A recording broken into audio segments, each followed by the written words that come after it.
Okay, let's dive right into a deal that could fundamentally change the military balance in the Middle East. Now, this isn't some big treaty announced with flags and handshakes. It's a quiet weapons transfer that has massive implications for American naval power. And look, when Iran's supreme leader says something like this, it's not just tough talk. He was speaking about a very specific weapon, a brand new capability, and a deal that was being hammered out at that very moment. A deal to turn that threat into a reality. So reports from late February 2026 from multiple sources confirmed that these talks are in their final stages. And the timing? Man, the timing is absolutely critical. This is all happening while two U.S. carrier strike groups, the ultimate symbols of American power, are operating in the waters right next to Iran. So what makes this thing so dangerous? Well, it's not just a bigger bomb. Its real danger lies in how it attacks. See, this is a smart weapon, and it's designed to outthink the defenses of the most advanced warships on the planet.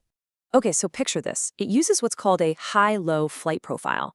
For most of its journey, it cruises subsonically, just skimming above the waves to stay hidden from radar. But in that final, critical phase, right when it gets detected, it does something absolutely extraordinary. And that is the nightmare for defenders. In its final moments, the missile kicks on a rocket motor, accelerating to over Mach 3. We're talking faster than a bullet from a high-powered rifle, and it's maneuvering the whole time. The effect on a ship's defenses is just profound.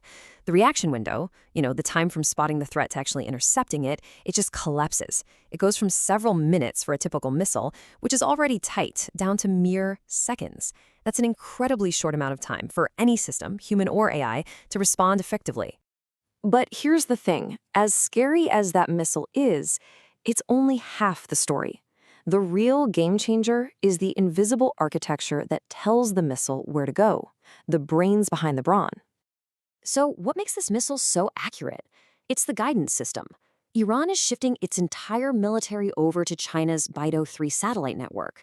This gives them military-grade accuracy. But here's the kicker. It's a system the US and its allies cannot jam. And you have to understand, this fixes the single biggest vulnerability Iran's military showed back in its 2025 conflict with Israel.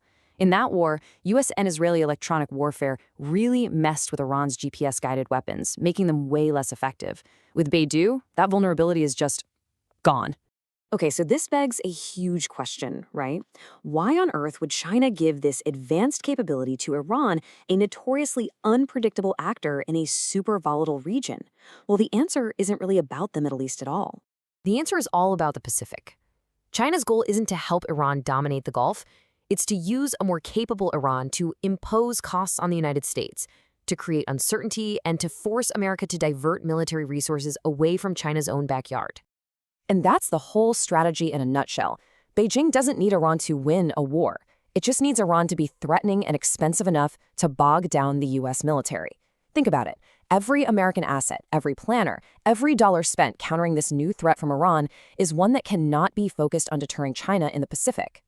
But, and this is a huge but, this deal isn't a simple transfer of power. It comes with a critical string attached, a hidden dependency that's built right into the technology being sold. That's why people are calling it the kill switch deal. So this gets us to the most important question of all. Does this deal give Iran a truly independent capability to threaten its adversaries? When you really dig into it, the answer is a clear no. The entire process of an attack, what military planners call the kill chain, remains deeply embedded within a Chinese ecosystem. The guidance comes from Chinese satellites, the targeting data from Chinese intelligence, and it all flows through Chinese-built infrastructure. And this dependency isn't some theory. It's literally written into Chinese law. This law legally requires any Chinese company, anywhere in the world, to cooperate with state intelligence. That means Beijing legally retains access and influence over the very systems it's selling to Iran. And that is exactly why analysts call it a kill switch deal.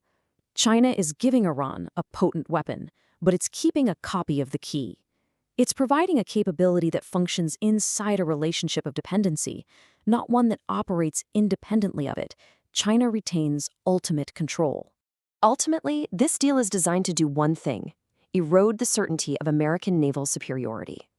It transforms the aircraft carrier from a symbol of power into a potential target, leaving military planners everywhere with a final, very difficult question.